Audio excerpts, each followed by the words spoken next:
Salam dəyərli müdamlər, dəyərli müəllimlər. Bu videoda planlaşdırma haqqında danışacağıq. Həm mövzunu təkrarlamış olacağıq, eyni zamanda bir yerdə testlərin cavablarını tapacağıq və bəndləri bir-bir təhlil edəcəyik. Ona görə məsləhət olar ki, test izahına bütöv şəkildə baxasınız ki, test izahında baxanda çoxlu qeydlər götürəsiniz özünüz üçün, planlaşdırma mövzusunu daha dərindən öyrənmiş olacaqsınız indi bu videodan sonra inşallah. Gəlin başlayaq sualları bir-bir təhlil eləməyə. Hansı fikir yanlışdır? Deməli, nəyi axtarmalıyıq? Səhv axtarmalıyıq. İndi bəndləri bir-bir təhlil eləyək görək, hansı bənd niyə səhvdir? Başlayaq A variantından. Gündəlik planlaşmanın əsas elementlərindən biri dərsin məqsədini müəyyənləşdirmək. Gündəlik dərs keçirik. Birinci nəyi müəyyənləşdirmək lazımdır? Bugünkü dərsimizin məqsədi nədir ümumiyyətlə? Nə keçəcəyik, nə öyrənəcəyik bugünkü dərsdə? Bu məqsəddir. Məqsədi müəyyənləşdirməlisinizmi gündəlik dərs keçəndə? Bəli, bu düzdür. Bizə nə lazımdır? Səhv fikir lazımdır. B-yə baxırıq. Planlaşdırmada öz əksini tapan təlim nəticələr şagird yönümlü olmalıdır. Nəticə dərsə demişdik ki, müəllim yönümlü olmalıdır, yoxsa şagird yönümlü? Bəli, şagird yönümlüdür. B-də düzdür. Mən sualı təhlil edirəm ki, cavabı məndən qabaq özünüz tapasınız. C variantına baxırıq. Geriyə planlamadan istifadə dərsin effektivliyini artırır. Yəni, dərsi effektiv keçirmək istəyirsə, hansı plandan istifadə edirdik? Geriyə planlamadan. Həm illik, həm də hansı planda deyirdik? Həm illik, həm gündəlikdə hər ikisini geriyə planlamadan istifadə olunur. C-də düzdür. Baxırıq D variantına. Gündəlik planlanma zamanı formativ qiymətləndirmənin necə aparılacağı mütləq qeyd olunmalıdır. Bunu qiymətləndirmə mövzusunda ayrıca keçəcək. İndi bəzi qruplar keçiblər, bəzi qruplar keçməyiblər. Formativ hər gün davamlı gündəlik aparılan qiymətləndirmədir. Bu variantda düzdür. Yəni gündəlik planlamanın yanında formativ yazılsa, bu düzdür. Bu doğrudur. Y variantına baxırıq. Qiymətləndirmə üsul və vasitələri təlim fəaliyyətlərinə uyğun müəyyənləşdirilir. Dəyərli müdavimlər, indi bunun niyə yanlış olduğunu sizdən soruşuram, çünki bunu biz dərsdə keçmişik. Qiymətləndirmənin üsul və vasitələri. Geriyə planlama neçənci addımı idi? Hara yazmışdıq qiymətləndirməni? Bəli, ikinci başlığa yazmışdıq. 1-ə nəticə yazmışdıq, 2-yə qiymət yazmışdıq, 3-ə nə yazmışdıq bəs? Təlim fəaliyyəti və yaxud da öyrənmə fəaliyyəti. Y variantında yazılıb ki, qiymətləndirməni müəyyənləşdirərkən fəaliyyətə baxırıq. Fəaliyyətə baxırdıq, yoxsa nəticəyə baxırdıq? Bəli, təlim nəticəsinə baxırdıq. Ona görə Y variantı yanlışdır. Deməli, niyə səhv olduğunu bildik ki, fəaliyyətə yox, nəticəyə baxırlar. 1 oldu Y. İndi baxırıq ikinci sualı. İkinci sualı bir yerdə təhlil edir. Yazılıb ki, ikinci sualda uyğunluğu tapın. Nə axtaracağıq? Doğrudan doğru, yanlışdan yanlış. İndi gəlin bəndləri oxuyum, sizlə bir yerdə təhlil edək görə düzdür, səhvdir. Gündəlik planlama vaxtın məqsədə uyğun bölüşdürülməsi, fəaliyyətlərin daha səmərəli və sistemli şəkildə icrasına şərait yaradır. Yəni, gündəlik dərsimizi quranda məqsədə uyğun olmalıdır, fəaliyyətlərimiz sistemli şəkildə olmalıdır. Bu fikir niyə səhv götürürüm ki, yəni planlı şəkildə olmalıdır dərs keçəndə. Bir düzdür. 2-yə baxırıq. Gündəlik planlaşmada müəllimə tədris zamanı problem yarada biləcəyi məsələlər haqqında qabaqcadan düşünə bilmə imkanı yaradır. Yəni, əlimizdə plan olanda plan üzrə hərəkət edirik də, hər hansı bir yarana biləcək problemlər haqqında biz artıq öncədən məlumatlı olmuş oluruq. Niyə? Çünki planımız var. 2 də doğrudur. Baxırıq o bir tərəfə. Şagirdlərdə bilik və bacarıqları formalaşdırmaq üçün tapşırıqlar hazırlayarkən Bloom taksonomiyasının fe'llərindən istifadə olunur. Bu bir qayda olaraq da özünüz üçün qeyd edə bilərsiniz ki, ümumiyyətlə yəni tapşırıqlar Bloom'un idrak taksonomiyasına uyğun olur fe'lləri. Fe'llər də hansı fe'llərdə? Bunu demişdik ki, dinamik fe'llərdən istifadə olunur. Dinamik. Bu doğru fikirdir. Yəni ki, test izahına baxdıqca da əlavə məlumatlar toplamış oluruq. Götürürükmü üçün? Xeyr, çünki yanlışdan yanlış götürmək lazımdır. 4-ə də baxırıq. Gündəlik planlaşmada qiymətləndirmə üsul və formasını dəqiqləşdirdikdən sonra təlim fəaliyyətlərini müəyyənləşdirmək daha səmərəlidir. Yəni 4-də deyir ki, qiymətləndirməni tapırsınız. Qiymətləndirmə neçənci başlıq idi? Geriyə planlamanın ikinci başlığı. Deyir, qiymətləndirməni müəyyənləşdirəndən sonra fəaliyyətləri müəyyənləşdirirlər. Düz deyir, səhv deyir. Düz deyir də, bəli, 2 qiymətləndirmə idi, 3 fəaliyyət idi. 2-ni tapandan sonra 3-ü də tapırıq deyir. Bu doğru fikir. 4-də düzdür. Deməli, düzgün cavab olaraq nə götürəcəyik? Burada yazan bütün fikirlər doğruymuş. Deməli, düzgün cavabımız oldu 1 və 2. Baxırıq 3-cü suala. Dərsin məqsədi ilə bağlı verilən cavablardan hansı yanlışdır? Yəni, dərsin məqsədi, dərsin nəticəsi də deyə bilərsiniz. Hansı fikir yanlışdır? Yəni, nə axtarmalısınız? Səhv axtarmalısınız. Əsas funksiyası alt standartda nəzərdə tutulan tələbi reallaşdırmaqdır. Yəni dövlət bizə hansı standartı qoyubsa, orada olan tələbi reallaşdırmaqdır. Məqsədimiz odur da onsuz da. Bu düzdür. Bizə nə lazımdır? Səhv cavab. Hazırlanan zaman şagirdlərin mövcud səviyyəsi nəzərə alınmalıdır. Siz dərsinizin məqsədini müəyyənləşdirəndə şagirdlərin hal-hazırki səviyyəsini nəzərə alaraq müəyyənləşdirməliyəm də. Çox asan da olmalı deyil, çətin də olmalı deyil. Yəni əldə edilə bilən bir nəticə və yaxud da məqsəd hazırlamalısınız. Bu da doğrudur. Əldə edilə biləcək bilik və bacarıqlar sizcə ümumi şəkildə olmalı idi, yoxsa spesifik, dəqiq, düzgün, aydın necə olmalı idi? Bunu dərsi keçən izah eləmişdik də, yəni nəticə və yaxud da məqsəd necə olmalıdır? Dəqiq, düzgün, aydınsı, spesifik olmalıdır. Amma burada ümumi yazılıb, bu səhvdir. Elə yanlışı soruşurlar, yanlış şeydir. Digər variantlara da baxaq. Təlim nəticəsinə əsasən şagirdlərin fəaliyyəti qiymətləndirilir. Ümumiyyətlə, baxın, uşağı nəyə görə qiymətləndirilir? Nəticəyə əsasən. Bu da doğrudur. Mümkün qədər, baxın, elə Y variantında bizim bayaq dediyimiz fikir qeyd olun. Mümkün qədər dəqiq, düzgün, aydın olmalıdır. Y də düzdür. Deməli, düzgün cavabımız nə oldu? Yanlışı soruşduğu üçün C variantı oldu. Baxırıq 4-cü suala. Planlaşma zamanı təlim fəaliyyətləri əsasən nəyə xidmət eləyir? Variantlara baxmadan gəlin sizə sual verim. Mən sual verim, zəhmət olmasa siz cavablandırın. Ardıcıllıq necə idi planı quranda bu? Fəaliyyət sözünü harada eşitdik? Geriyə planlamanın addımlarında. Bəli, indi zəhmət olmasa birinci addım nə idi deyin? Təlim nə idi? Nəticəsi, bəli. Bəs 2 nə idi? Bəli, 2 qiymətləndirmədir. 3 nə idi bəs? Təlim fəaliyyəti və yaxud da öyrənmə fəaliyyəti. Aha. İndi görək bizə nə soruşurlar? Deyir ki, təlim fəaliyyətləri əsasən nəyə xidmət edir? Bu arada nəticəyə yandan mötərizə məqsəd yaza bilərsiniz. Nəticə və ya məqsəd. İndi deyir ki, burada fəaliyyət, yəni bu 3-cü başlıq nəyə xidmət edir? Dərsdə demişdik ki, biz nə iş görürüksə görək, hamısında məqsəd nədir? Nəticəyə və ya məqsədə çatmaq üçündür. Nə iş görürəmsə görürüm, bu birinci başlığa çatmaq üçün görürük.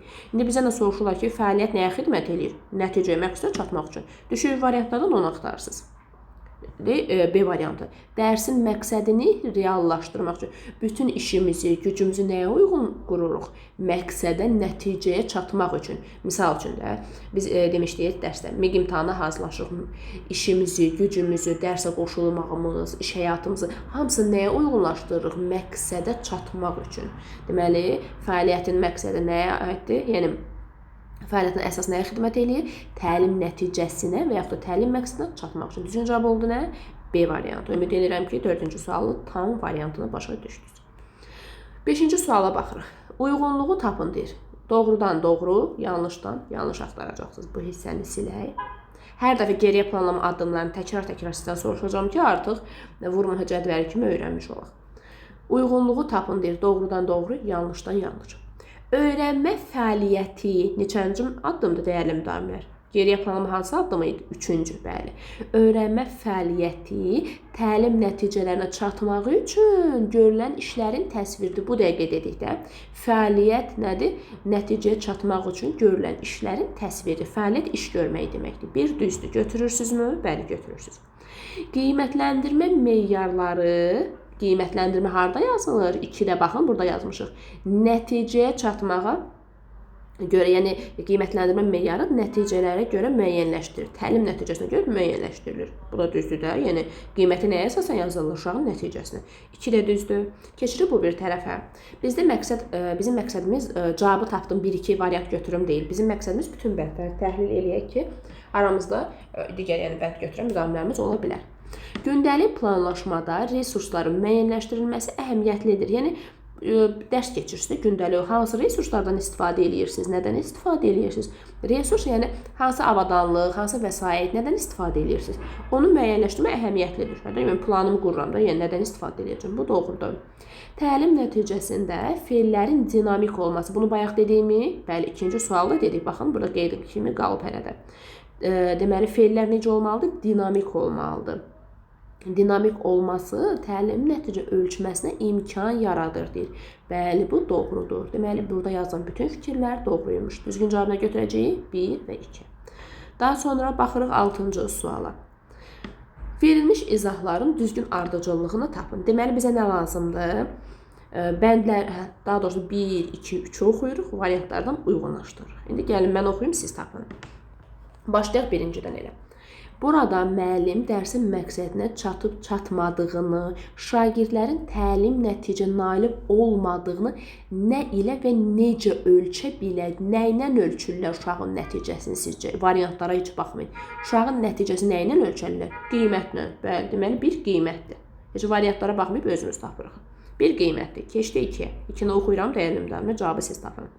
Dərsin məqsədinə çatmaq üçün həyata keçirilən vasitələrdir. Məqsədə çatmaq üçün görülən işlərdir, vasitələrdir. Bu nədir? Bayaq dedik bunu. Bu fəaliyyətdir. Yəni, hansı fəaliyyətlə məşğul olub biz nəticəyə çatırıq? Bu fəaliyyətdir. 3-ə də baxaq. Dövlətin təhsil alanların və təhsil verənlərin qarşısına qoyduğu, dövlətin qoyduğu tələbdir. O da nədir? Dövlətin qoyduğu tələb. O da standartdır. Dövlət bizim qarşımıza tələb qoyur. Deməli, onu da nəyə götürəcəksiniz? Standart, yəni alt standart. İndi keçdi variantı tapaq. Qiymət, fəaliyyət, standart. Qiymət, fəaliyyət, standart. Deməli, elə A variantındadır. Elə o bir variantdan heç baxmağa ehtiyac yoxdur. Düzgün cavabımız nə oldu? A variantı. Keçirik 7-ci suala.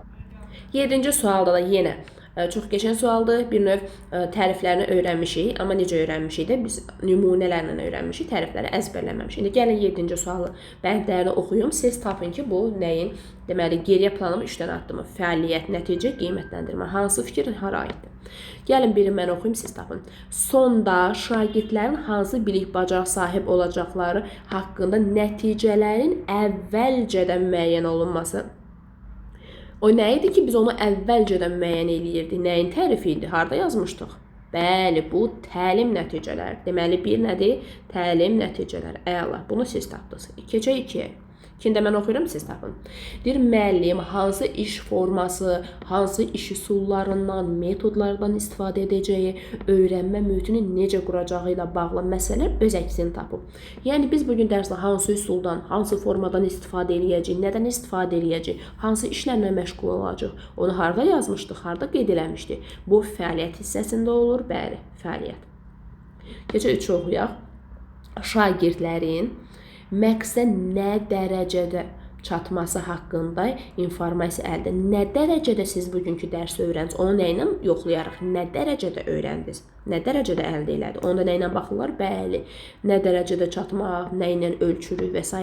Bunlar hamısı harada olur? Qiymətləndirmədə. Deməli, 3 də olmalıdır qiymətləndirmə. Gəlin variantları tapaq. Nəticə, fəaliyyət, bir də qiymətləndirmə. O da D variantındadır elə. Düzgün cavabımız oldu D variantı. Baxırıq 8-ə. Uyğunluğu tapın. Doğrudan doğru, yanlışdan yanlış. Gündəlik planlaşdırmada qiymətləndirmə təlim fəaliyyətlərinə uyğun müəyyənləşdirilir. Deməli, indi bunu düzdür, yoxsa səhvdir siz deyin. Deyir, gündəlik planlaşdırmada qiymətləndirmə, dəyərli müəllimlər, qiymətləndirmə neçənci addımdır? Geriyə planlamanın 2-ci addımıdır. Deyir, qiymətləndirmə təlim fəaliyyətlərinə uyğun müəyyənləşdirilir. Yəni, 3-ə baxırdınız, yoxsa təlim nəticəsinə baxırdınız?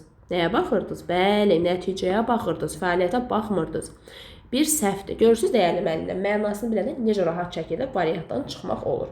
Ona görə heç bir şeyi əzbərləməmişik. Bir səhvdir, biri götürmür. Fəaliyyət yox, nəyə baxsaydıq? Nəticəyə baxsaydıq, düz olardı. Bir səhvdir. Gündəlik planlaşdırmada, indi dəyərli müdahiblər, mən sizə sual verim, görüm əvvəlki birinci ya da ikinci sualda biz bunu dedik. Gündəlik planlaşdırmada hansı qiymətləndirmədən istifadə edilir? Formativ, hər gün, davamlı aparılan qiymətləndirmədir. Bu necə fikirdir? Bu düzdür, artıq bunun mənasını bildik. Keçdik 3-cü fikrə. Müəllim tələb olunan bilik bacarıqları reallaşdırmaqla öz hüququnu həyata keçirmiş olur. Ümumiyyətlə, şagirdlərə bilik bacarıqları aşılamaq müəllimin istəyidir, yoxsa borcudur? Hüquq istəklə bağlı olur. Bunu dərsdə demişdik. Hüquq istəkdir. Sizcə, dərsə keçmək mənim istəyimdir, yoxsa mənim vəzifəmdir? Təbii ki, mənim vəzifəmdir, borcumdur dərs keçmək. Hüquq yazıldığı üçün səhvdir. Ona görə 3-ü də götürürsünüz. 4-ə baxaq. Dərs planlaşdırılarkən şagirdlərin informasiyanı necə qəbul etməsi və anlaması ilə bağlı məsələlər də nəzərə alınır. Bəli, yəni dərsimi planlaşdırarkən bu uşaqlar bu informasiyanı necə qəbul edəcəklər, necə başa düşəcəklər, onu da nəzərə almalıyam. Onsuz da dərsimizi, necə deyim, planımız şagird yönümlü olur, şagirdlər üçün çalışırıq biz. Bu da doğru fikirdir. Deməli, cavab olaraq götürəcək. 2 düzdür, 3 səhvdir. 2, 3. Düzgün cavab oldu B variantı. Baxırıq 9-cu suala. Dərsin məqsədi ilə bağlı, yəni məqsəd, nəticə deyə bilərsiniz. Verilən cavablardan hansı doğrudur? Doğru fikirlər tapmalısınız. İndi variantlara baxaq. Şagirdlərə dərs ərzində hansı fəaliyyətlər edəcəkləri bildirilməlidir. Sizcə bir şagirdlərə dərsin əvvəlindən fəaliyyəti elan eləyirdi, yoxsa nəticəni elan eləyirdi? Təlim nəticəsini elan eləyirdi. Bir getdi, bir səhvdir. Bizə düz cavab lazımdır. Şagirdlərin öyrənməsinin təbii ki, məqsəddir, məqsəd və ya nəticə. Şagirdlərin öyrənməsini təmin etmək üçün hazırlanır. Elə onun üçün hazırlanır da, bəs nə üçün hazırlanır ki? Mən hazırlayıram ki, şagirdlər onu öyrənsinlər, məqsədə çatsınlar. 2 düzdür, əla. 3-ə baxırıq. SMART metodundan istifadə olunur. Biz bunu demişdikmi? Bəli, məqsəd və ya nəticə müəyyənləşdirəndə hansı texnologiyadan istifadə olunurdu? SMART texnologiyasından istifadə olunurdu. 3-ü də götürürsünüz. 4-ə baxırıq. Şagirdlərə dərsin məqsədi elan etmək mütləq deyil. Bunu necə demişdik dərsdə? Dərsin məqsədini, müəyyən nəticəni əvvəlcədən elan etmək mütləq idi. Əlbəttə ki, mütləq. Dərsin əvvəlində məqsəd şagirdlərə elan olunmalıdır. Amma burada mütləq deyil yazıldığı üçün 4 səhvdir. 4-ü çıxdım. 5-ə baxıram. Dərsin məqsədinin spesifik, dəqiq, düzgün, aydın S hərfində demişdik SMART-ın. Spesifik olmazsa onun dəqiq, aydın ifadə edilməsi deməkdir. Bəli, bunu da dərsdə demişdik, SMART-ın S-sı. Bu da doğrudur. Bir dərs üçün dərsin məqsədlərin sayı ilə bağlı məhdudiyyət yoxdur. Necə demişdik? Məhdudiyyət var idimi? Əlbəttə ki, var idi. Hətta lövhədə yazmışdıq. Bunu sizdən soruşum. Məqsədin sayı çox olanda bir dərs üçün, nəticənin məqsədin sayı çox olarsa, dərsimizin keyfiyyəti yüksəlirdi, yoxsa aşağı düşürdü? Əlbəttə ki, məqsəd nə qədər çox olarsa, dərsin keyfiyyəti bir o qədər aşağı düşəcək. Yəni, bir dərsə nə qədər şey əldə edə bilərik ki, biz. 6 da səhvdir. Deməli, düzgün cavabımız oldu 2, 3, 5. 2, 3, 5 hardadır? Elə A variantında. Davam edirik 10-cu sualla. Uyğunluğu tapın. Doğrudan doğru, yanlışdan yanlış axtaracağıq. İndi bəndləri mən oxuyuram, siz tapın ki, doğrudur yoxsa yanlışdır. Dərsin planlaşdırılması güclü və zəif şagirdlərin səviyyəsini bərabərləşdirmək üçün lazımdır. Yəni ki, planı qurursunuz ki, zəif uşaqlar gəlib güclü uşaqlara çatsın. Yəni, planı ona görə hazırlayırıq mı biz? Təbii ki, xeyr, bir səhvdir.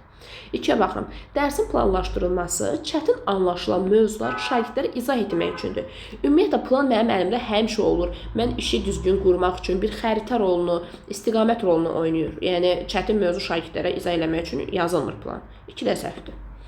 Dərsin planlaşdırılması müəllimə şagirdlərin hansı öyrənmə tərzlərinə sahib olduqlarını müəyyənləşdirmək üçün lazımdır. Sizcə, planı hazırlayıram ki, görüm hansı uşağın öyrənmə tərzi hansıdır. Görüm hansı uşaq hansı öyrənmə tərzindən istifadə edir. Onun üçün hazırlayıram mı? Təbii ki, xeyr, bu da səhvdir. Dərsin planlaşdırılması şagirdlərin dərs prosesində hansı qiymət alacaqlarını müəyyənləşdirmək üçün hazırlanırmı? Təbii ki, xeyr. Mənim məqsədim şagirdlər bugünkü təlimlə çatdılar, çatmadılar. Planı ümumiyyətlə hazırlayarkən uşağa qiymət yazmaq üçün hazırlayırsınızmı? Təbii ki, xeyr. Deməli, burada yazılan bütün fikirlər yanlış olduğu üçün nə götürəcəksiniz? Avtomatik cavab nə olacaq? Bəli, 3, 4. 3-4 hardadır? C variantında. Görürsünüz, heç biri məqsədə uyğun cavablar deyil. Yəni, deyir, planı hazırlayıram ki, zəif uşaqlar, güclü uşaqlar gəlib çatsın. Müəllim planı hazırlayır ki, uşağa qiymət yazsın. Yəni, görürsünüz, hamısı absurd cavablardır. Sonra 11-ə baxırıq. Klasteri tamamlamayan cavabı tapın. Tamamlamayan. Gəlin bir yerdə axtaraq. Bu hissəni silək. Demək, gündəlik planlaşdırma ilə bağlı fikir yazılıb. Dərs zamanı fəaliyyətlərin müxtəlif öyrənmə tipinə sahib uşaqlar üçün uyğun olması diferensiallaşmanı təmin etmək. Diferensial təlimi ayrıca mövzuda keçəcəyik. İndi deyir, uyğun olmayan fikir tapın. Gəlin, baxaq. Şagirdlərdən nə gözlənildiyi, sonda hansı bilik və bacarığı yiyələnəcəyi aydın formada. Yəni, deyir ki, siz onu əvvəlcədən elan etməlisiniz. Nəyidir o əvvəldən elan etdiyiniz? Məqsədi və ya nəticədir. O aydın olmalıdır. Bu necə fikirdir? Bu düzdür. Bir də deyir, səhv cavab tapın. Şagirdlərin maraq və meyilləri nəzərə alınmalıdırmı? Hal-hazırki təlim şagird yönümlü təlim olduğu üçün şagirdlərin meyil maraqları nəzərə alınır. Baxırıq C variantına. Qiymətləndirmə neçənci başlıqdır? Yəni, test qutarana qədər eyni sualı yenə verəcəm sizə, dəyərli müdavimlər. Qiymətləndirmə neçənci başlıqdır? 2-ci başlıqdır öyrənmə fəaliyyətində. Özür istəyirəm, geriyə planlamada. Qiymətləndirmə öyrənmə fəaliyyətlərinə uyğun müəyyənləşdirilir. Öyrənmə fəaliyyəti neçənci başlığı idi? 3-cü başlıq. 2-ni hazırlayanda 3-ə baxırdıq, yoxsa 1-ə baxırdıq, nəticəyə baxırdıq? Əlbəttə ki, bəli, nəticəyə baxırdıq, fəaliyyətə baxmırdıq. Yəni, yanlış cavab budur. Bizdə də şərtə baxın yazılıb, tamamlamayan, yəni uyğun olmayanı tapın. O da C variantındadır.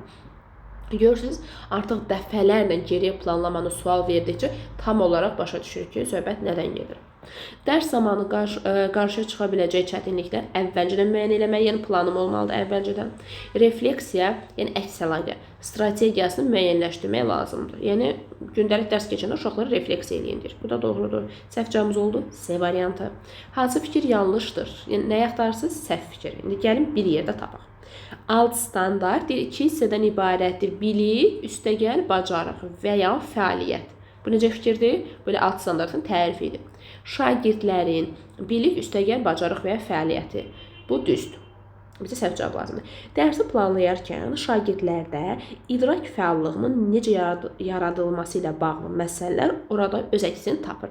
Yəni fəallıq, dərsi planlayarkən deyir, orada motivasiya olurmu? Fəallıq yaratmaq. Bəli, olur. Niyə olmur ki? Dərs başlayanda bir növ motivasiyadan başlamalıyıq.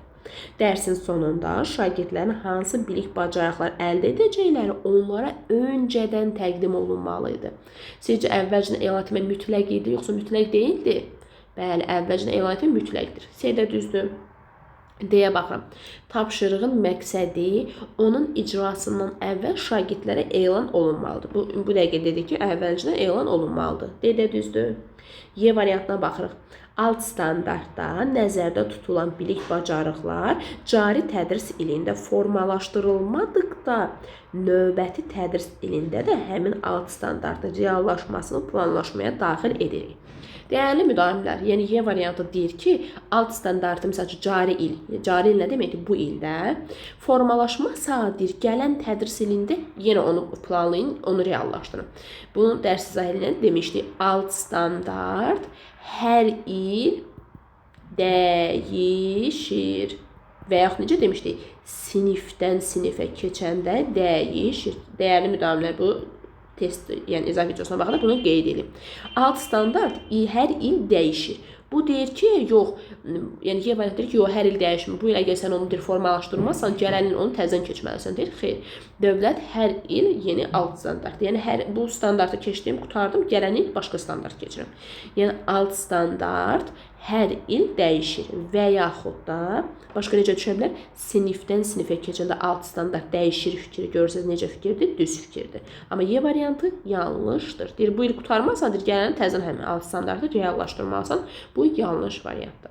Bunu dərs izah eləyəndə təzədən sizdən soruşacağım. Görüm test izah videosuna baxmısınız, yoxsa baxmamısınız. Davam edirik. 13-cü sualı oxuyuram. İndi 13-cü sualı mən oxuyuram. Sizlə bir yerdə bəndləri təhlil eləyir. Deyir ki, müəllim dərs üçün plan hazırlayır. Gəlin şərti təhlil eləyək, gör nə soruşurlar. Yəni düşüb variantdan qəşəng cavab axtarmalı deyilsiniz. Sualın şərtinə uyğun cavab axtarmalısınız. Müəllim dərs üçün plan hazırlayır. Şagirdlər birgə fəaliyyət əsasında tapşırıq üzərində işləyirlər. Dərs zamanı müəllim prosesi müşahidə əsasında müəyyən müdaxilələr edir. Yəni ki, şagirdlərin iş görürlər, müəllim də onları müşahidə edir və müəyyən müdaxilələr edir. Dərsin sonunda isə şagirdlər müəyyən edilmiş meyarlarla əsaslanaraq işlərini nəzərdən keçirir və qısa nəticə çıxarırlar. Baxın, cümləni bir də oxuyuruq.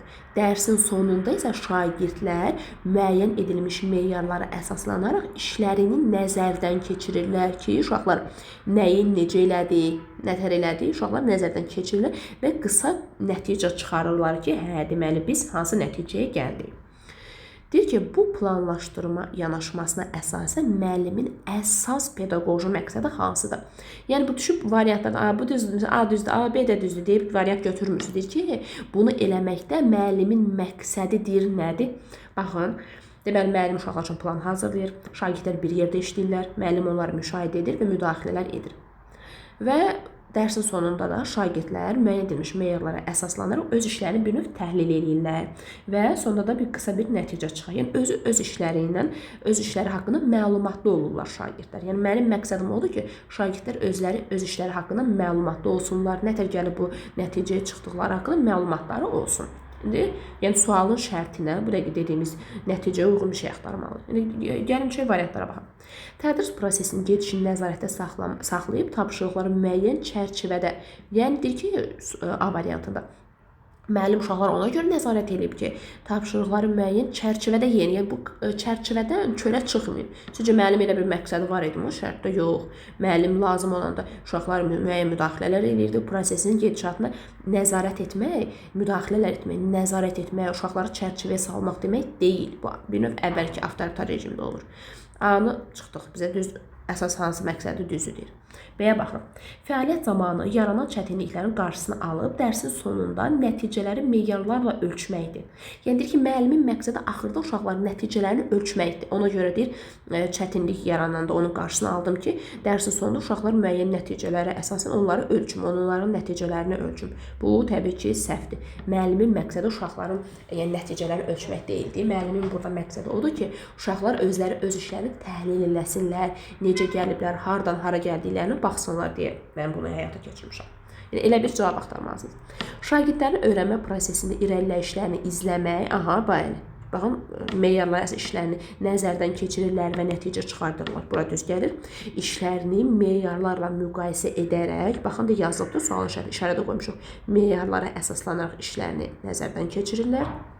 Müqayisə edərək öz fəaliyyətlərini tənzimləmələrinə şərait yaratmaq. Bəli, bu da doğru fikirdir. Öz fəaliyyətlərini tənzimləyirlər və axırda da nə edirlər uşaqlar? Nəticə çıxarırlar. Görürsünüz, nə gözəl cavabdır. Sualın şərtinin fərqli bir formatı ilə budur. Elə bir ki, sualın şərtini köçürüblər C variantına ki, belə bir nəticə çıxara bilərik. C düzdür. Birgə fəaliyyət vasitəsilə şagirdlərin əməkdaşlıq səviyyəsini müəyyənləşdirib dərsin sonunda ümumi nəticə formalaşdırmaqdır. Sizcə mənim məqsədim ümumi nəticə formalaşdırmaq uşaqların əməkdaşlığı idimi? Yox. Mənim məqsədim o idi ki, uşaqlar özləri öz işlərini meyarlara əsasən təhlil eləsinlər, öz işlərini izləsinlər və öz fəaliyyətlərini nəzarətdə saxlasın, öz fəaliyyətlərini tənzimləsinlər, belə deyim. Deyə də səhvdir. Dərsin sonunda əsas məzmun sistemləşdirilən mövzunu yekunlaşdırıb növbəti mərhələyə keçmək. Sualın şərtində elə bir şeydən söhbət getdimi? Getməli. Düzgün cavabımız oldu C. Deməli, dəyərli müdavimlər, bu tipdə sitasiya suallarında düşün variantda düz cavab axtarmırsınız. Düşün, sualın şərtinə uyğun, müəllimin məqsədi nədir görəsən bunu eləmək istəyir, onu axtarmaz. O da haradaydı? C variantında. 14-də baxın, uyğunsuzluğu tapın.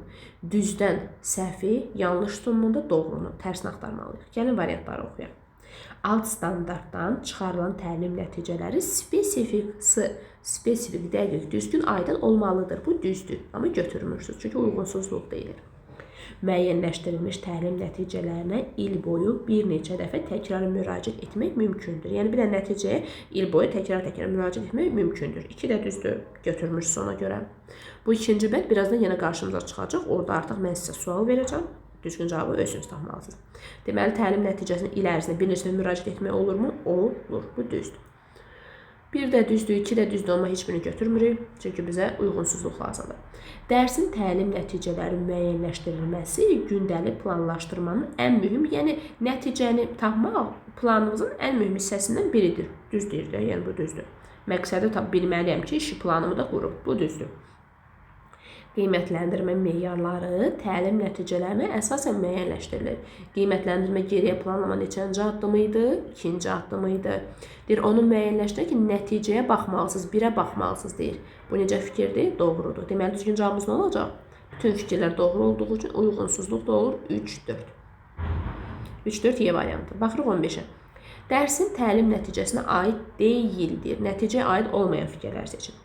Dərsin təlim nəticəsi şagirdlərin hansı bilik bacarığa sahib olacaq? Dəqiq, düzgün, aydın təsvir olunmalıdır, spesifik olmalıdır. Bu düzdür. Bizə səhv cavab lazımdır. Dərsin təlim nəticəsi müəyyənləşdirilərkən Bloom taksonomiyasının dinamik fellərindən istifadə olunur. Dəyərli müəllimlər, dinamik düz idi, səhv idi, bunu bayaq dedik, düz idi. B də düzdür. Dərsin təlim nəticəsi alt standartları reallaşdırmaq üçün əsas vasitədir. Yəni, standartda yazılanı reallaşdırmaq üçün vasitələrdən biri təlim nəticəsidir. Bu da düzdür. Dərsin təlim nəticəsi əsasən şagirdlərin hansı fəaliyyətləri, hansı ardıcıllıqla ediləcəyi önə çəkilir. Bu səhvdir. Deyir ki, təlim təlim nəticəsi. Hara getdi? Hə, daha doğrusu C variantı. Deyir, təlim nəticəsi əsasən şagirdlərin hansı təlim fəaliyyətləri ardıcıllıqla edəcəyi önə çəkilir, səhvdir. Fəaliyyət nə demək? İş görmək. Məsəl üçün, qruplara bölündü, sonra fərdi şəkildə işlədiniz və s. Bir onu önə çəkir. Dərsimizin nəticəsi odur ki, görün uşaqlar hansı formatlarda işləyəcəklər. Səhvdir. Biz əksinə deyirik ki, fəaliyyət nəticəyə çatmaq üçün görülən işlərin təsviridir. Yəni, mən şagirdlərə öncədən nəticəni elan edirəm. Hansı fəaliyyət? Uşaqlar, bugün birinci, qruplara bölünürük, sonra cütlərlə işləyirik, sonra onu eləyirik, sonra o birisini eləyirik. Buna ardıcıllıq da deyirəmmi? Təbii ki, xeyr. Öncədən nə bildirilir? Təlim nəticəsi bildirilir. Ona görə D variantı səhvdir. Y variantına da baxın. Dərsin təlim nəticəsi sadə, dəqiq, aydın olmalıdır. Bu da doğrudur. Yəni, sadə əldə edilə bilən dəqiq, aydın olmalıdır. Y variantı da düzdür. Səhv cavab oldu D variantı. Baxırıq 16-cı suala. 16-cı sualı oxuyuruq bir yerdə və bir yerdə bəndləri təhlil edirik. Müəllim gündəlik plan hazırlayır. Nə gözəl. Plana əsasən şagirdlər tapşırıqlar üzərində işləyirlər. Fəaliyyətlər zamanı müəllim müşahidə aparır. Deməli, fəaliyyət zamanı müəllim müşahidə aparır. Dərsin sonunda isə şagirdlər tapşırığın icrasını meyarlarla əlaqələndirərək izah edir və öz işlərinə dair qısa rəy bildirirlər. Bu planlaşdırmaya əsasən müəllimin əsas məqsədi aşağıdakılardan hansıdır? Deməli, baxın, bu bayaqki elə bir sualın kopyasıdır. Sadəcə biraz fərqli tipdə sualdır. Eyni. Yəni, sizcə, müəllim planı belə qurmasının əsas məqsədlərindən biri odur ki, şagirdlər özləri gördüyü işlər haqqında özlərinin məlumatı olsun. Baxın və deyir ki, dərsin sonunda isə şagirdlər tapşırığın icrasında meyarlarla əlaqələndirərək izah edir. Yəni, həmin meyarlara necə çatıblar? Öz işlərini izləmək üçün mən bunu eləmişəm. İndi müəllimin məqsədinə uyğun olan fikirləri tapmalısınız. Yəni, variantlara baxın.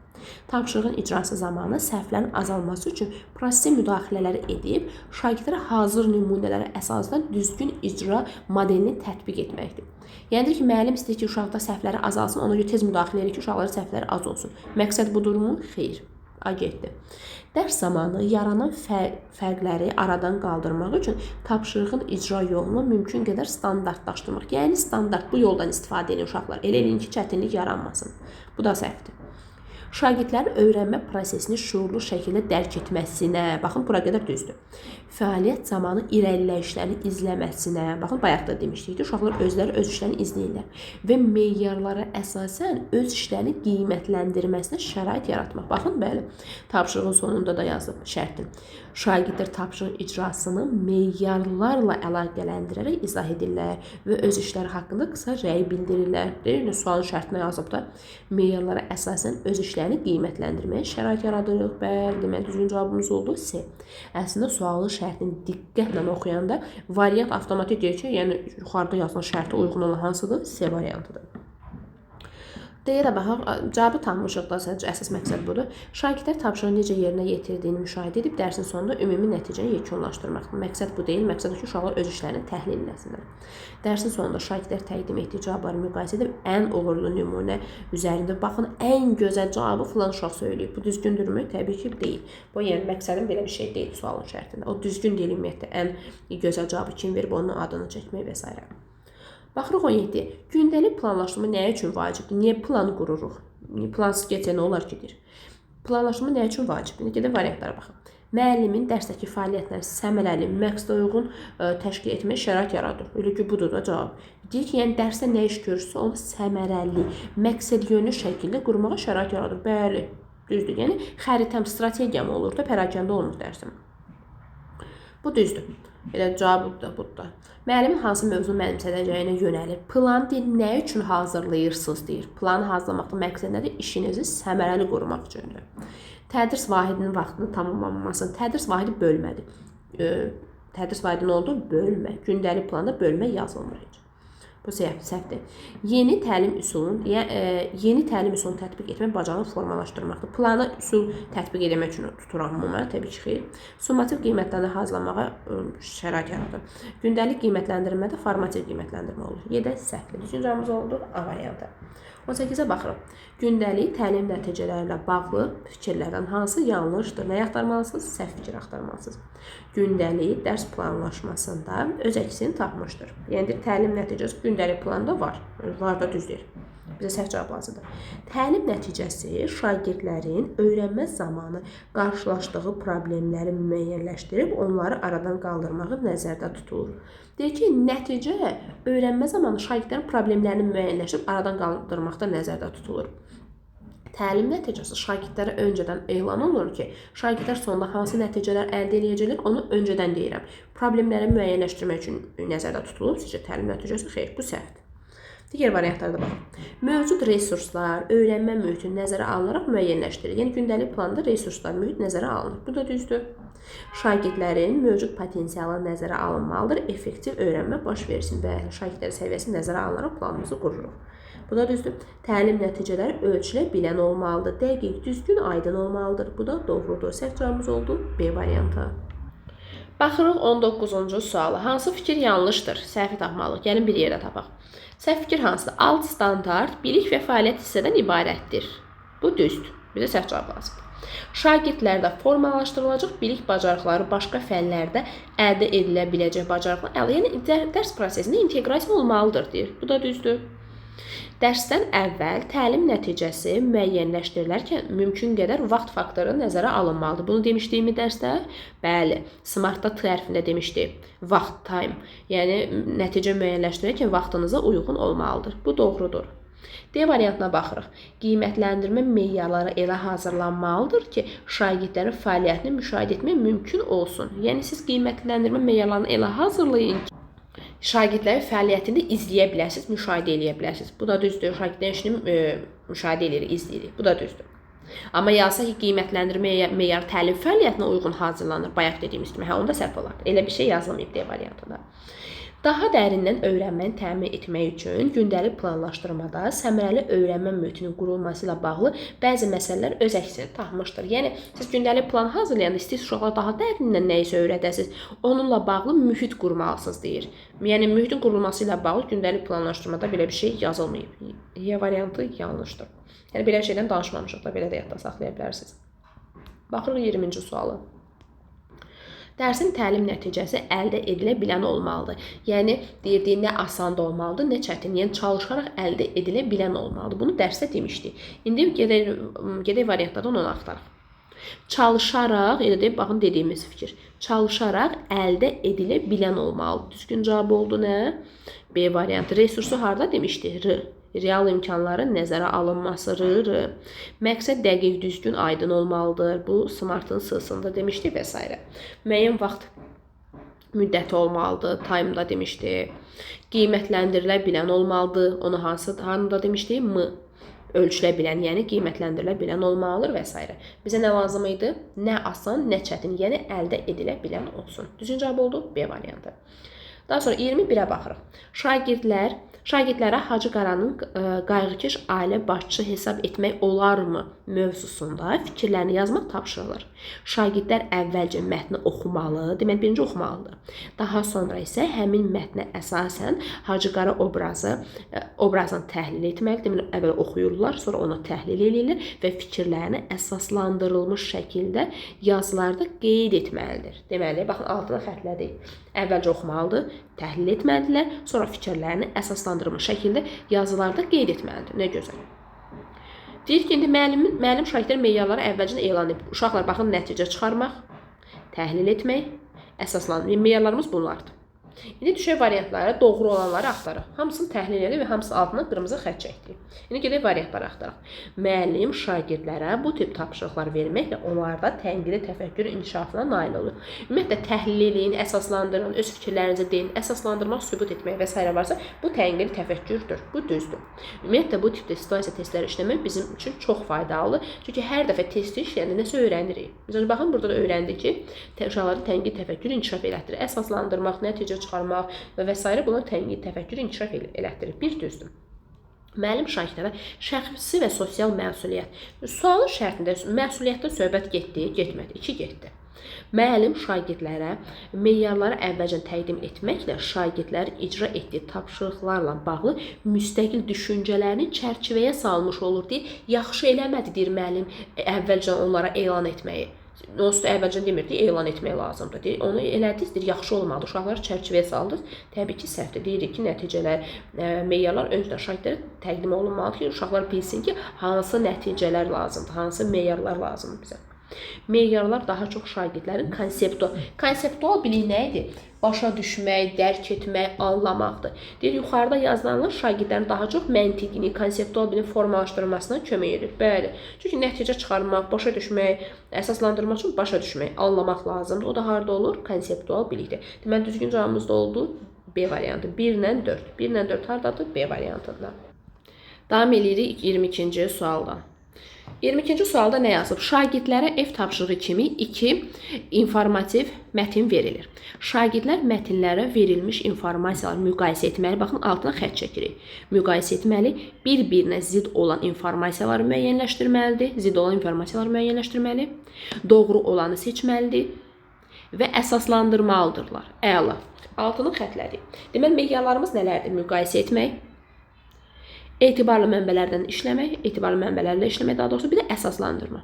Olsa yuxarıda da xətt çəkmişdik bunların altından. İndi deyək ki, düşün, doğru olan fikirləri axtarın. İndi gəlin bir yerdə axtaraq. Sualın şərtinə uyğun doğru fikirləri axtaraq. Gedək axtaraq. Birinci bəndə yazın, müəllim şagirdlərdə informasiya savadlılığını. İnformasiya savadlılığı demək ki, mən oxuduğumu və yaxud da eşitdiyimi başa düşürəm, anlayıramsa, mən gedirəm, informasiya savadlılığım var da, gedirəm, məlumatı axtarıram. Burada elə bir şeydən söhbət gedirmi? Bəli. Uşaqlar verilmiş mətndə informasiyaları müqayisə edirlər, zid olan fikirləri, yəni mənim informasiya savadlılığım olmalı ki, gedim informasiyanı oradan axtara bilim. Bir düzdür. Görürsünüz, hər dəfə test işləyəndə nəyisə öyrənirik. Deməli, informasiya savadlılığı varmı uşaqlarda? Yəni, müəllim daha doğrusu onu formalaşdırmaq istəyir. Görüm, uşaqlar informasiyanı orada seçə bilirlərmi, başa düşürlərmi, zid məqamlar tapırlarmı, ya yox. Bu düzdür. Biri götürürük. 2-yə baxırıq. Müəllim şagirdə fəal dinləmə bacarığını və sual. Sualın şərtinə dinləməkdən söhbət getdi. Dedik ki, gedin informasiyanı axtarın, zidd olan məqamları tapın, etibarlı mənbələri araşdırın. Dinləməkdən söhbət getdi, sualın şərtinə getmədi. 2 çıxdı. Yəni, çox rahat. Sualın şərtində nə varsa, deyir, düşün onları axtarın da, deyir. Qeyri-adi işini demir. Müəllimin şagirdlərdə informasiya ümumiləşdirmək və qruplaşdırmaq bacarığını formalaşdırır. Bəli, baxın, yazılıb da müqayisə edin, zid informasiyaları müəyyənləşdirin və doğru olanları seçin. Yəni, səhvləri, zid məqamları çıxıram, yerdə qalanları nə edirəm? Ümumiləşdirim, qruplaşdırım. Bu var. Çünki sualın şərti nə deyir də? Zid məqamları tapın. Görürsünüz, nə gözəl işarə elədik üçü. Zid məqamları tapın, doğru informasiyaları seçin və əsaslandırın deyir axırda. Bu düzdür. Üçü götürə bilərsiniz. Müəllimin meyarları əvvəlcə elan etməsə, şagirdlərin fəaliyyətinin məqsədyönlü olmasına və özünü qiymətlənən bacarıq formalaşmasına xidmət edir. Yəni, müəllim yaxşı gedir, şagirdlərin meyarları öncədən qeyd etdi. Uşaqlar öz işlərini məqsədyönlü şəkildə qurmağı bacaracaqlar. Bəli, 4-də düzdür. 4-ə götürürsünüz. Qiymətləndirmə meyarları idrak taksonomiyasının dəyərləndirmək mərhələsinə aiddir. Baxın, sualın şərtində deyir ki, siz bunu eləməklə uşaqlarda dəyərləndirmək mərhələsi. Uşaqlar burada öz fikirlərini əsaslandırmırlar, mənbələrin fikirlərini əsaslandırırlar, mənbələrdə olan fikirləri deyirlərsə, bu dəyərləndirmə yox, bu təhlildir. Ona görə 5-ci variantı bənlik daha doğrusu götürmürsünüz. Elə düzgün cavabımız 1, 3, 4. 1, 3, 4 hardadır? C variantında. Daha sonra baxırıq 23-cü suala. Müəllim şagirdlərə təbiəti qorumaq nə üçün vacibdir mövzusunda mühakimə xarakterli esse yazmağı tapşırır. Deməli, təbiəti qorumaq nə üçün vacibdir? Mühakimə xarakterli esse yazmağı tapşırır. Müəllim qiymətləndirmə meyarları aşağıdakılardır. Münasibət bildirmək, əsaslandırmaq. Uşaqlar indi münasibətlərini bildirəcəklər və fikirlərini əsaslandıracaqlar. İndi baxın, sizə deyir ki, variantda doğru fikirləri seçin. Heç nə, sualın şərtinə uyğun doğru fikirləri axtaracaq bir yerdə. Qeyri-adi heç bir şey yoxdur sualda. Müəllimin məqsədi mövzunun anlama dərəcəsini yoxlamaqdır.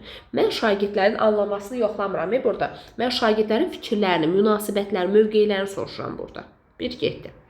Müəllim şagirdlərin öz fikirlərini dəlillərlə dəstəkləmələrinə imkan yaradır. Bəli, baxın, sualın şərtində deyirəm.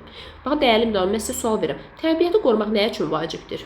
Nə üçün vacibdir? Siz öz fikirlərinizi əsaslandırırsınız ki, təbiəti qorumaq ona görə vacibdir, təbiəti qorumaq buna görə vacibdir və öz fikirlərinizi dəlillərlə əsaslandırırsınız. 2 düzdür, 2-ni götürə bilərsiniz. Çünki sizin münasibətinizi soruşuram mən.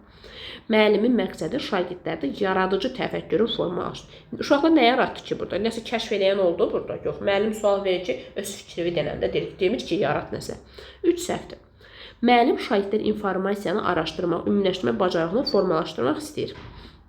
Çünki baxın, uşaqlar esse yazırlarsa, müəyyən məlumatları gəlib araşdırıb elib essəni yazacaqlar. Bu da düzdür. 4-ü götürə bilərsiniz. 2, 4, 2, 4 haradadır? C variantında. Düzgün cavab oldu, 23-də C variantı. 24-ə baxaq. Dərsin məqsədi spesifik. Variantlara baxmayın, dəyərli müdavim. Spesifik nə idi? S, Smart'ın S-sı. Dəqiq, düzgün, aydın olmalıdır. İndi tez varianta düşüb o cavab axtarmalıyıq. Spesifik, D variantı. Məqsəd dəqiq, düzgün, aydın olmalıdır. O da D variantındadır. Baxırıq 25-ci suala. Deməli, sualın şərtini oxuyuram, bir yerdə təhlil eləyək. Müəllim şagirdlərə eyni mövzu üzrə hazırlanmış 3 müxtəlif mənbə, ensiklopedik mətn, xəbər saytından məqalə və bloq yazısı təqdim edir. Müəllim qiymətləndirmə üçün aşağıdakı meyarları şagirdlərə təqdim edir. Deyir, baxın, uşaqlar, hansı meyarlar əsasən qiymətləndirir? Məlumatların müqayisəli təhlili, mənbələrin etibarlı dəyərləndirilməsi, arqumentlərlə nəticə, arqumentləşdirilmiş nəticə. İndi düşün variantlardan doğru olanları axtarırıq. Heç nə, sualın şərtini nədən danışırsa düşüb onları axtarmalıyıq. Ən rahat yox. Müəllim şagirdlərin müxtəlif mənbələrdə təqdim olunan məlumatların etibarlılığını müqayisə edərək arqumentləşdirilmiş mövqe formalaşma hədəfləyir. Sualın şərtində yazılıbdır. Görün nə gözəl yazıblar. Müxtəlif mənbələrdə təqdim olunmuş məlumatın etibarlılığı. Sualın şərtində varmı? Baxın, deyir, burada yazılıbdır. Məlumatların etibarlığı. Bir də cümlə baxın. Arqumentləşdirilmiş mövqe formalaşdırmaq. Yazılıbdır, arqumentləşdirilmiş nəticə, mövqe çıxarmaq. Düzdür, sual şərtində olan cavabı götürürük. Həqiqi qeyri-adi işini eləməmişik. Biri götürdük. 2-yə baxıram. Tapşırıq şagirdlərin fərqli tipli mətnlərlə tanış olmasını və bu mətnlərdən əldə etdiyi məlumatları ümumi təsvir formalaşdırmaq üçün istifadə etməsi nəzərdə tutulur. Mənim məqsədim həmin mənbələrin etibarlı olub-olmadığını dəyərləndirməkdir. Mən demirəm bütün fərqli mənbələrdən axtarın, ümumi bir nəticə gəlin demirəm uşaqlara. 2 səhvdir. Müəllim faktlara əsaslanan seçim etmə və qərarları əsaslandırma bacarığını formalaşdırmağa şərait yaradır. Sual şərtini yazıb da, əsaslandırmalısınız, bu mənbənin etibarlı olub-olmadığını tapmalısınız, dəyərləndirməlisiniz deyir. 3 düzdür, sualın şərtində yazılıb onsuz da. 4-ə baxın. Qiymətləndirmə meyarlarının əvvəlcə təqdim olunması şagirdlərin tapşırığın icra prosesini planlaşdırmasına, nəticəni şuurlu şəkildə dəyərləndirməsinə imkan verir. Burada da yazmışlar, dəyərləndirməsinə imkan verirdi. Yəni ki, meyarları əvvəlcə təqdim etməyiniz çox yaxşıdır ki, uşaqlar işlərini planlı şəkildə qururlar. Bu da düzdür, əvvəlcə elan etmək yaxşıdır, mütləq elan olunmalı. 4 də düzdür. Elə heç nədə 1, 3, 4 tapdıq da cavabı. 5-də baxaq. Tapşırığın əsas vurğusu məlumatın dəyişdirilmədən təqdim olunması. Müəllim deyir ki, oradakı məlumatı olduğu kimi denəni demir. Müəllim deyir ki, gedin məlumatların doğru olub-olmadığını, etibarlı olub-olmadığını araşdırın, sonra mövqeyinizi əsaslandırın deyir. Olduğu kimi təqdim elə demir mənə. 5-də səhvdir. Baxırıq 26-ya. Gündəlik planlama zamanı formativ qiymətləndirmə əsasən nəyə xidmət edir? Variantlara baxmayın, dəyərli müdavimlər. Sizə sual verirəm. Deməli, yenə hara gəlirik? Yenə sual oxusaq da yenə gəlirik geriyə planlama. 1, 2, 3. 1 nə idi? Nəticə. Bunun da vurma cədvəli kimi əzbərlədik. 2, qiymətləndirmə. 3, fəaliyyət. Deyir ki, qiymətləndirmə bu ikinci başlıq nəyə lazımdır? Nəyə xidmət eləyir? Nəticəyə, məqsədə çatmaq üçün. Düşürük variantlarda onu axtarır. Bayaqki sualdan idi. Bayaq sualda amma fəaliyyəti soruşurlar.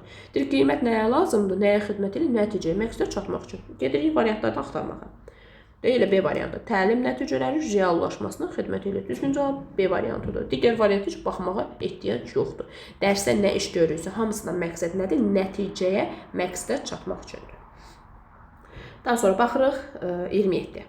Təlim nəticəsi ölçülə bilən olmalıdır deyəndə Smart'ın M hərfində demişdim ki, bunu metrlə yadda saxlayın. Yəni, ölçülə bilən olmalıdır. Metri yəni yadda saxlamaq üçün demişdim. O sizə ingilisdən tərcümə olunmuş versiyadır bütün hərfləri. Ölçülə bilən olmalıdır. Yəni, variantlara baxmayın, dəyərli müdavimlər. Uşağın nəticəsini nə ilə ölçərlər? Nə ilə ölçün? Təbii ki, bəli, qiymətlə. Baxın, qiymətləndirilməsi mümkünlüyü. Düzgün cavab nədir? C variantı. Hər biri dərsdə vurğuladığımız məqamlardır. 28-ə baxırıq. Müəllim dərs planında öyrənmə fəaliyyətlərini ətraflı şəkildə göstərir. Planın təlim nəticələri hissəsində şagird mövzu haqqında məlumatlı olur kimi ümumi ifadələrdən istifadə edir. Deməli, bir də baxaq. Planın təlim nəticələri hissəsində şagird mövzu haqqında məlumatlı olur kimi, ümumi ifadələrdən istifadə edir və qiymətləndirmə bölməsinə şifahi sorğu qeyd edir. Bu situasiyada müəllimin planlaşdırmasında buraxdığı əsas nöqsan nədir? Deməli, sualın şərtini özüm üçün də təkrarlayaq. Deməli, müəllim fəaliyyətlər ətraflı şəkildə planda, fəaliyyət nə demək? Nə iş görür? Onu bir planda aydın şəkildə göstərir, ətraflı şəkildə. Planın təlim nəticə hissəsində isə müəllim yazır. Şagird mövzu haqqında məlumatlı olur. Bunu nəticəyə yazır. Qiymətləndirmə hissəsində nə yazır? Şifahi sorğu yazır. Deyir, indi müəllim harda səhv buraxıb? Nöqsan nədir? İndi bəndləri bir yerdə oxuyaq, təhlil edək. Deyir ki, əsas nöqsan nə idi? Sual şərtini oxuduq artıq. Fəaliyyətlərin sayını azaldaraq dərsin strukturunu daha sadə və idarə olunan qurmaq. Yəni ki, fəaliyyətin sayını azaldaraq dərsin strukturunu sadə və idarə olunan qurmaq. Bu nöqsan deyil ki, belə baxın. Bizə deyir ki, situasiyaya uyğun olan nöqsan nədir? Baxın, bir dənə təlim nəticəsi hissəsinə baxın. Şagird mövzu haqqında məlumatlı olur. Şagird mövzu haqqında məlumatlı olur. Bu təlim nəticəsini necə deyim, dəqiq, düzgün, aydındırmı? Yəni sual şərtinin nəticəsi aydın deyil. Müəllim elə bil ki, lakonikləşdirdi. Necə deyim, baxın B variantına. Hara getdi? Baxın, burada yazır ki, konkretləşdirib və ona uyğun da qiymətləndirmə yanaşmasını planlaşdırıb. Bəli, bu nöqsandır. Çünki şagird mövzu haqqında məlumatlı olur. O boyda təlim nəticəsini konkretləşdirib yazmışam ki, şagird mövzu haqqında məlumatlı olur və qiymətləndirmə meyarlarımı da qiymətləndirmə bölməsində ona uyğun hazırlamağım düzgün deyil. Bu nöqsandır. Niyə? Çünki təlim nəticələri, baxın yazım, gözlənilən təlim nəticələri əvvəlcə konkretləşdirilib. Əvvəlcə konkretləşdirmişəm ki, nəticəni öncədən elan etməliyik. Bu ayrı bir məsələdir. Amma təlim nəticəsinə baxın. Şagird mövzu haqqında məlumatlı olur. Bu təlim nəticəsi çox konkretləşdirilib. Axı biz deyirik, axı təlim nəticəsi dəqiq, düzgün, aydın, başa düşülən olmalıdır. Şagird mövzu haqqında məlumatlı olur. Bu təlim nəticəsi çox konkretləşdirilib. O sual getdi. Və ona uyğun da qiymətləndirmədən istifadə etməyin bu nöqsanlardan elə biridir. Digər variantları niyə oxuyaq? Çünki sualın şərtinə uyğun nöqsanı tapın deyir. Nöqsan da elə B variantındadır. Digər variantlar, məsəl üçün C-ni, D-ni, Y-ni niyə oxuyum? Çünki C-di, D-di, Y-di 28-ci şərtində olan nöqsan deyil. Mənə demir, düşün variantı, düz fikir axtarın. Deyir ki, hansı nöqsana yol verib, nöqsanda elə təlim nəticəsindən başlayaraq nöqsan başlayır. Daha sonra baxırıq 29-cu suala. Müəllim dərsin sonunda şagirdlərdən tapşırığı necə yerinə yetirdiklərini soruşur. Uşaqla bu tapşırığı necə eləmisiniz? Lakin müzakirə konkret meyarlara əsaslanmır. Və şagirdlər cavabları səthi qalır. Demək, şagirdlərin cavabları səthi qalır. Situasiyada müəllimin daha peşəkar planlaşdırma addımları hansı olardı? Yəni, hansı addımı atsaydım daha peşəkar olardı? Sizcə, mən meyarları əvvəlcədən müəyyənləşdirir, əvvəlcədən yəni qiymətləndirmə meyarlarını şagirdlərə elan eləməli idimmi? Bəli, eləməli idim. Baxın, yazılı, baxın burada. Lakin bu müzakirə konkret meyarlara əsaslanmır. Deməli, mən qiymətləndirmə meyarlarımı əvvəlcədən elan etməli idim ki, peşəkar addım olsun bu. İndi gələm, elə bir variant axtarmalısınız. Refleksiya üçün ayrılan vaxt, refleksiya yəni sual-cavab əks halqa deməkdir. Refleksiya üçün ayrılan vaxtı artıraq şagirdlərin cavablarını genişləndirmir. Uşaqlar bilmirlər hansı meyarlara əsasən qiyməti vaxtı artırmağın mənası nə oldu ki? Şagirdlər cavablarını müəllimin izahı ilə tamamlayaraq düzgün yanaşmayı nümayiş etdirir. Yəni, əvvəlini şagird gətirir, axırında müəllim gətirir ki, düzgün versiyası tamamlansın. Bu da düz deyil. Refleksiya mərhələsi üçün əvvəlcə müəyyən, baxın, bəli, əvvəlcədən müəyyənləşdirilmiş meyarlara əsaslanan özünü qiymətləndirmə və yönləndirici suallar olsaydı, bu daha peşəkar addım olardı. Sual şərtində yazılıbdı, daha peşəkar addım olması üçün meyarları öncədən deməliydiniz. Demədiyim, ona görə yuxarıda elə bir hal olub. Uşaqlar səthi cavab verirlər, bilmirlər hansı meyara əsasən müəllim bizi qiymətləndirir və s. Düzgün cavab oldu, C variantı. Refleksiya fəaliyyəti növbəti dərsi keçirməklə eybi yox, gələn dərs keçirərik deyir. Bu peşəkar yanaşma deyil. Müzakirəni daha fəal şagirdlərin cavabları üzərində qurmaq. Zəiflər keçin qıraqda oturun, daha fəal uşaqlar kimlərsə onlar üzərində qururam. Sual cavabı bu da səhvdir. Düzgün cavab oldu, C. 30-a baxın, klasteri tamamlayın. Yəni, gündəlik planda, cari, hər günkü planda əsas nə olmalıdır deyir. Dərsin məqsədi olur, bayaqdan dəfələnən dediyim, formativ qiymətləndirmə olur. Ən əsas bir də nə olur? Gündəlik planlaşdırmada üsul və formalar. Hansı üsullardan, hansı formalardan istifadə edirik? Yəni, dərsin məqsədi olur, qiymətləndirmə olur, bir də geriyə planın 3-cü addımı nə idi? Fəaliyyət. Fəaliyyətdə də nə var idi? Görüləcək işlərin təsviri. Yəni üsul, forma, nədən istifadə edilir, hansı metodlardan istifadə edilir? Bunlar da fəaliyyət hissəsinə yazılıb. Düzüncə cavab oldu B variantı. Baxırıq 31-ə. 31-də nə yazılıb? Müəllim biologiya dərsində zərərli vərdişlər adlı mövzunu tədris edir. Siqaretin insan orqanizmin təsirini araşdırmaq üçün müəllim onlara elmi məqalələr verir. Prosesin nəticələrinə siqareti tərk etmək yolları ilə bağlı təkliflər hazırlayın. Ay uşaqlar, neyiniyək ki, siqareti tərk edək? Yollar deyil. Yəni, nəsə yol deyin ki, tərk edək siqareti. Müəllim dərsin əvvəlində şagirdlər meyarları elan edir. Baxın, ən düzgün versiyası budur ki, bayaq sualda müəllim meyarları elan eləməmişdir. O qeyri-peşəkar yanaşmaydı. Amma meyarı elan etmək lazımdır. Meyarım nədir? Doğru mənbələrdə iş, məqsədə uyğun təklif hazırlamaq. Şərtdə də yazır ki, doğru fikirləri, yəni sualın şərtinə uyğun olan fikirləri tapın. Qiymətləndirmə meyarıdır. İdraki sahənin yuxarı təfəkkür, yəni bunu hazırlamaq üçün yuxarı təfəkkür səviyyəniz olmalıdır. Yəni, yuxarıda yazıb da tərk etməyin yollarına bağlı təklif hazırlayın. Nəsə yaradın da. Yaradıcılıq hər adamda olurmu? Təbii ki, olmur. Bunun üçün nə lazımdır? Yuxarı təfəkkür səviyyəsi. İdrak taksonomiyası yuxarı mərhələsi lazımdır. Yaradıcılıq olmalıdır. Bir düzdür. Hər adam siqaretin tərk etməyi ilə bağlı yol hazırlığı, təklif hazırlaya bilərmi? Yox. Yəni, yol demək üçün yaradıcılıq ola gərək. Bir düzdür. Biri götürürük. 2-yə baxıram.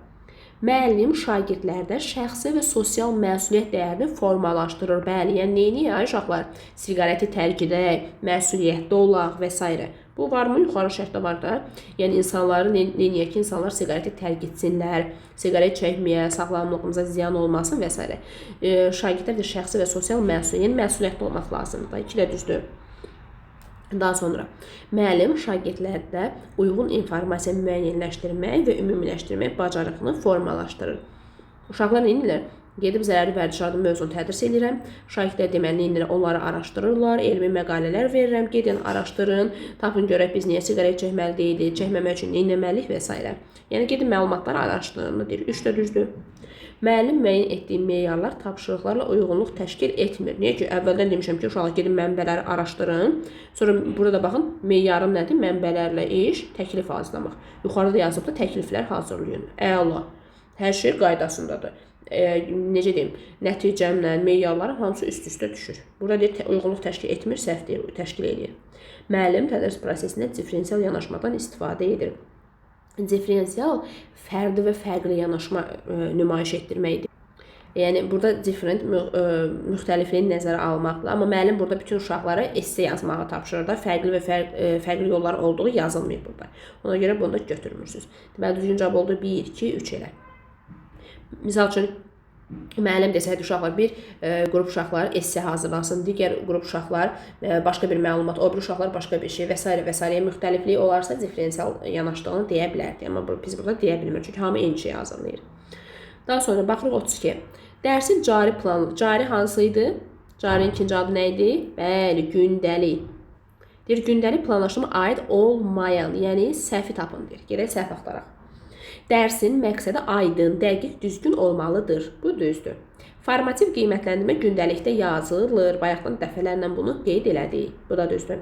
Nəzərdə tutulan fəaliyyətləri dəyişmədən istifadə etmək yol verilməz bir haldır. Yəni, fəaliyyət nə deməkdir? Üsul, forma və s. Bunları dəyişsəzdir, bu yol verilməz bir haldır. Səhvdə niyə dəyişə bilmirəm ki? Yəni ki, üsul, forma, istifadə etdiyiniz fərdi, cüt, qrup və s. bunları dəyişə bilərsiniz. Əlbəttə ki, dəyişə bilərsiniz. Deyir ki, istifadə etmək yol verilməz bir haldır, səhv deyil. Daha sonra deyə baxıram.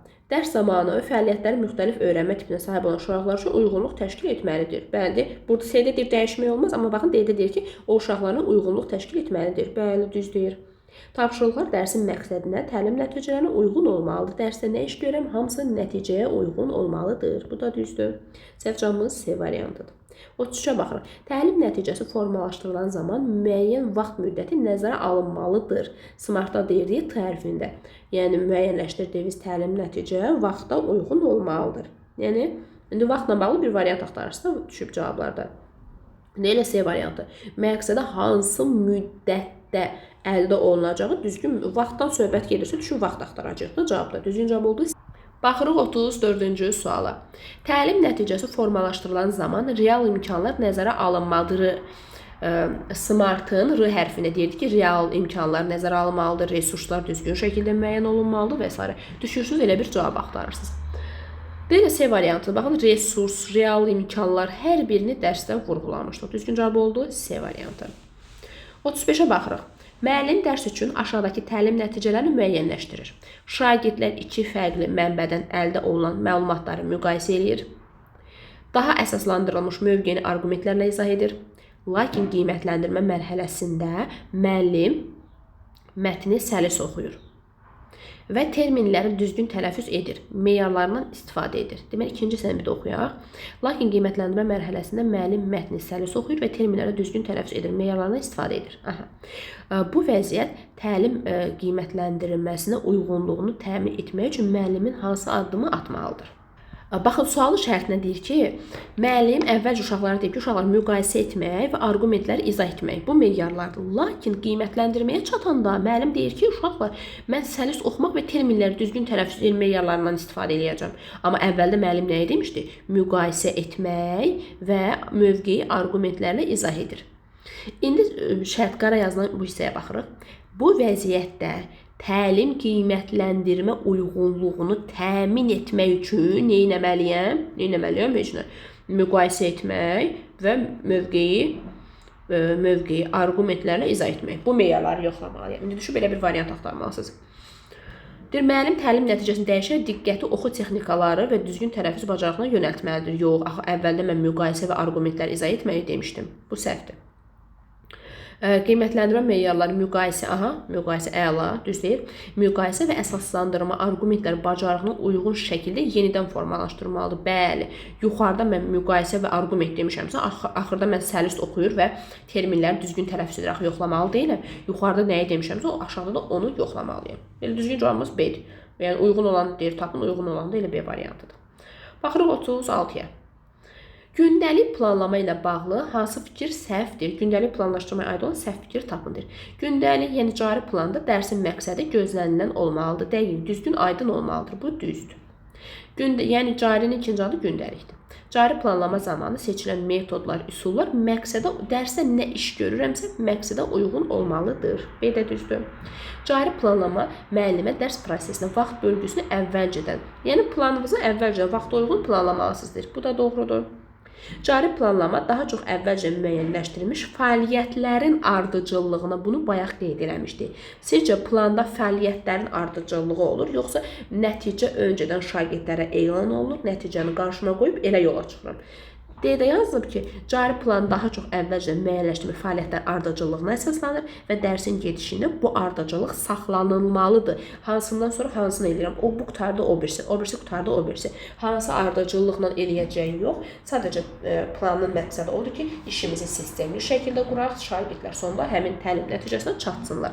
Fəaliyyətin ardıcıllığını etibar eləmir cari gündəlik planlaşdırma. D səhvdir. Bayaq bu fikir bir də rast gəlmişdik. Orada da səhv götürmüşdük. Cari planlaşdırma, qiymətləndirmə vasitələrinin, tapşırıqların dərsin məqsədinə uyğun seçilməsinə şərait yaradır. Dərsdə nə iş görürsə, hamısı məqsədə uyğun olmalıdır. Baxırıq 37-ci suala. Hansı fikir yanlışdır? Yəni axtarmalıyıq səhv fikir. İndi mən bəhətləri oxuyuram, dəyərli müdahilə. Siz tapın ki, düzdür, səhvdir. Qiymətləndirmə meyarı müəllimə effektiv əks əlaqə qurmağa şərait yaradır. Meyar düz olsa düzgün şəkildə də əks əlaqə qura bilərəm. Bu düzdür. Təlim nəticələri dərsin əvvəlində şagirdlərə elan olunmalıdırmı? Bəli, elan, bunu dəfələrlə artıq əzbərlədik ki, elan olunmalıdır. Qiymətləndirmə meyarları təlim nəticələri ilə deyildir, ümumi bacarıqlarla bağlı olmalıdır. Biz bayaqdan dəfələrlə dedik, qiymətləndirmə meyarı nəyə uyğun olmalıdır? Nəticəyə uyğun olmalıdır. Amma C-də yazıb ki, qiymətləndirmə təlim nəticələrlə bağlı deyil, bacarıqlarla bağlı olmalıdır. Elə səhv fikir budur. Qiymətləndirmə təlim nəticəsinə uyğun olmalıdır. Alt standart şagirdlərin bilik bacarığına qoyulan dövlət tələbidir. Bunun təriflərdə demişdik ki, bunlar düzdür. C variantı alt standartdakı bacarıq bir neçə dərsdə formalaşdırıla bilər. Bəli, bu da düzdür. Demək, səhv cavabımız oldu C variantı. Hansı fikir səhvdir deyir. Bir dərs üçün müəllim nə qədər çox təlim nəticə müəyyənləşdirərsə, dərs o qədər keyfiyyətli olurdu, yoxsa dərsin keyfiyyəti aşağı düşürdü? Bəli, dərsin keyfiyyəti aşağı düşürdü. Səhv variant elə A-dır. Bir standartın reallaşması yalnız həmin tədris ili, bunu bayaq dedik ki, 6 standart bir tədris ili müddətində olur. Növbəti tədris ilində standart dəyişir. Bu düzdür. Bir alt standart onu reallaşdıracaq qədər təlim nəticəsi, bəli, yəni təlim nəticəsi reallaşdıra biləcəyiniz qədər olmalıdır, limitsiz olmalı deyildir. C də düzdür. SMART dərsin təlim nəticələrini müəyyənləşdirməyə kömək edir. Bunu dərsdə danışmışdıq onsuz da. Təlim nəticəsi spesifik olmalıdır. Bu da düzdür. Baxırıq 39-a. Səhv fikri tapın deyir. Dərsin planlaşdırması aid səhv fikir. Dərsin sonunda şagirdlərə hansı bilik bacarığı sahib olacağı müəyyənləşdirilməlidir. Sonda nə əldə edirsə, onu əvvəlcə müəyyən etməliyik. Bu düzdür. Formativ qiymətləndirmə üsulları müəyyən olunur. Dərsdə formativ qiymətləndirmə üsulları qeyd olunur. Bu da düzdür. Dərsdə hansı resurslardan istifadə edəcəyinizi müəyyən etməlisiniz deyir. Nədən istifadə edəcək? Hansı resurslardan istifadə edilir? Bu da düzdür. Şagirdlərlə qurulacaq əks əlaqəni öncədən müəyyənləşdirmək. Öncədən əks əlaqə müəyyənləşdirilir, yoxsa öncədən nəticə müəyyənləşdirilir? Məqsəd müəyyənləşdirilir. Təbii ki, məqsəd. Səhv cavab elə budur. Tapşırıqlar hazırlayarkən idraki sahənin fellərindən istifadə olunur. Hətta biraz da dəqiq olsa deyək ki, dinamik fellərindən istifadə olunur. Bu doğrudur. Səhv cavab oldu? D variantı. Biri gündəlik geriyə planlamanın hazırlanması prinsipinə aid deyil. Səhv axtarmalıyıq. Şagirdlərin əldə etməli olduğu bilik bacarıqlar sonda müəyyən olunur, yoxsa əvvəlcədən müəyyən olunur sizcə? Geriyə planlama birinci addımı nə idi? Nəticə. Deyir ki, şagirdlərin əldə etməli olduğu bilik bacarıqlar yəni nədir? Nəticədir. O sonda müəyyənləşdirir. Sonda müəyyənləşdirilir, yoxsa əvvəlcədən müəyyənləşdirilir? Əvvəlcədən. Ona görə elə A səhvdir. Nəticəyə çatmaq üçün uyğun fəaliyyətlər seçilir. Bu düzdür. Qiymətləndirmə əsas məqsədi təlim. Qiymətləndirmə məqsədi nədir? Məqsədə, nəticəyə çatmaqdır. Bu da düzdür. Geriyə planlaşdırma məqsədə uyğun fəaliyyətləri müəyyənləşdirir. Düzdür. Reallaşdırılması nəzərdə tutulan alt standart müəyyənləşdirilir. Yəni gündəlik planda standartınızı müəyyənləşdirirsiniz. Bu da düzdür. Yanlış cavabımız oldu A variantı. Dəyərli müəllimlər, dəyərli müdavimlər, ümid edirəm ki, bu planlaşdırma testi izahı hər biriniz üçün faydalı oldu və əlavə özünüz üçün müəyyən qeydlər götürdünüz. Dinlədiyiniz üçün də təşəkkür edirəm.